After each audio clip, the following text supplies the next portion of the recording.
салому дуруди бе поён ба кулли мухлисони барномаи дар шабакаҳои иҷтимоӣ. Фирдавси хурсанд топ хабарҳои варзиширо мегӯяд. Сар мекунем. дирӯз дар мавриди дастовардҳои пайҳами легендаи дастаи Ливерпул Муҳаммад Салоҳ ҳарф задем ва гуфтем, ки дар бозиҳои сафарӣ дар таърихи Премер-лигаи Англия аз ҳисоби натиҷаи гол ҷамъи паст рекорд гузошт. Акнун марҳамат, боз як рекорди нави бозингари мисрӣ.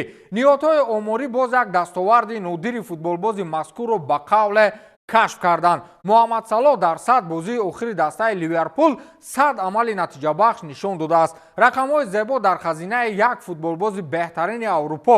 Муҳаммад Салоҳ дар 100 бозии охир 62 гол ва 38 паси головар анҷом додааст. Ин омор қаблан танҳо ба Терри Анри, Алан Ширер ва Робин ван Перси даст додааст, ки ҳамакнун Салоҳ онҳоро низ дар ин рӯйхат пушти сар кард. Легенда дар маҳфили легендаҳо. Чунин ба назар мерасад рӯйхати мазкур. барои маблағ кор кардан аз пешгӯии футбол метавонед ба телеграм-канали дар комментария закрпид кардаи ман даромада силкаи гузоштаи маро пахш намоед. Дар ҷои промокод 1x Фирдавс нависед ва дар аввалин пардохт шумо имкони 8000 сомонӣ ба даст оварданро доред. рафтани Неймар ба дастаи Сантос сабаб доштааст ку? имрӯз расонаҳои хабарӣ иттилоъ доданд, ки рафтани Неймар аз дастаи Ал-Ҳилол ба Сантос ин як сабаб ё худ нақшаи калони атрофиёни бозингари мазкур ба ҳисоб мерафтааст. имрӯз расонаҳо хабар доданд, ки Неймар ба атрофиёни худ гуфтааст, ки ман ба Барселона бармегардам. инам дар ҳоле аст, ки Неймар вақте гапҳояш бо дастаи Ал-Ҳилол гурехт, дарҳол роҳи рафтан ба Барсаро меҷуст. вале баъди осеби дурудароз ӯ хост, ки ба Сантос равад ва тамринҳои худро дар он ҷо идома диҳад, то барои баргашт ба Барселона ба пуррагӣ омода бошад. оё Барселона мехоҳад ӯро баргардонидан ё не, маълум нест, вале аз ҳама муҳим худи Неймар хоҳиши зиёд дорад. гап дар хоҳиш бошад, кадом рӯз ман ҳам ба ҷои Салоҳ дар Ливерпул бозӣ хоҳам кард. ҳукумати Қатар аз ниҳодҳои судӣ талаб кард, то алайҳи сармоягузори ПСЖ ба далели хариди овозҳо дар интихоботи раҳбарӣ парванда боз кунанд. инам дар ҳоле аст, ки дар расонаҳои қатарӣ мавзӯи ришваситониҳои Алхелайфӣ чанд рӯзи охир муҳокима карда мешавад.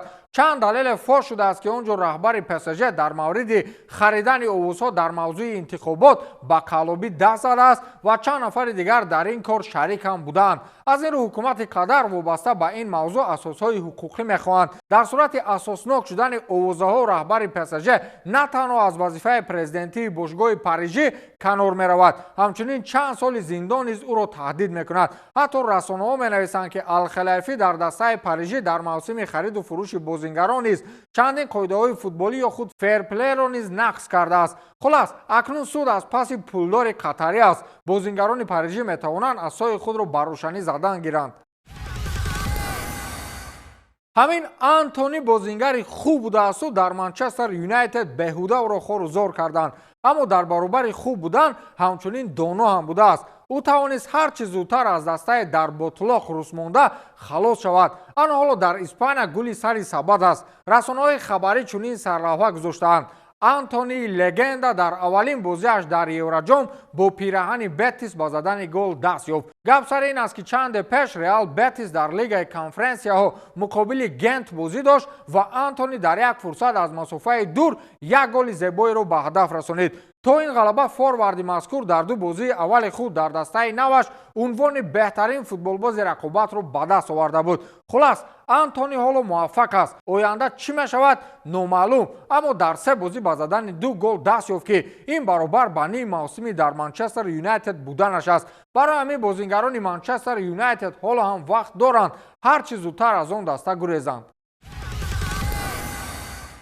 кошка Криштиану футболбози ҷои ӯро танг мекардагиро нағз бинад, боз ин Ал-Наср бо $77 миллион Ҷон Дуранро харидорӣ кард. акнун Дуран дар 3 бозӣ 4 гол зад. арабҳо аниқ Роналдуро куштанианд. дирӯз дастаҳои Ал-Наср ва Ал-Аҳлӣ миёни худ рақобат доштанд ва Ал-Наср дар ниҳоят бо ҳисоби 3-2 ғалаба кард. Роналду гол назад, аммо бозингари ҷавон Ҷон Дуран ба задани 2 гол даст ёфт. ин футболбоз дар бозии гузашта низ дубл карда буд ва инак баъди 3 бозӣ акнун дар ҳисоби худ 4 гол дорад. бозингари 21-солаи колумбиягиро Ал-Наср бо нархи $77 миллион аз дастаи Астон Вилла харидорӣ карда буд. дастаи Ал-Наср дар чемпионати Арабистони Саудӣ баъди Ал-Иттиҳод ва Ал-Ҳилол дар мавқеи сеюм аст ва Криштиану дар рӯйхати нишонзанҳои беҳтарини чемпионат бо 16 гол дар мавқеи аввал аст. Агар Роналду ягон мафия карда Дуранро сарнагун накунад, бо ин сурат ӯ ҳам Бенземаро мегузарад, ҳам Роналдуро. чанда пеш ёдатон бошад, Килиан Мбаппе бо як писарбачае ки бо касалии саратон мубориза мебурд акс гирифта буд. Гап сари он аст ки он писарак мухлиси ашадии дастаи Реал Мадрид ва шахсан худи Килиан Мбаппе буд. дар ин баробар футболбози фаронсавӣ барои табобати писарак кӯмаки худро дареғ ҳам надошта буд. акнун ин писарак бегоҳи гузашта аз дунё даргузашт ва Мбаппе андӯҳи худро тавассути саҳифааш иброз дошт. тамоми изҳори ҳамдардии самимии ман ба падару модари ту. ман шарафмандам ки каме вақти худро бо ту гузаронидам ва фаҳмидам ки ту чӣ гуна писари олиҷаноб будӣ. ту ҳеҷ гоҳ фаромӯш намешавӣ ва мо ҳамеша туро дӯст медорем. оромона бихоб, Лоренсои ман. Килиан Мбаппе шуморо дӯст медорад, навиштааст Мбаппе. ба ҳамин тамом, то дидори навбатӣ, хайр.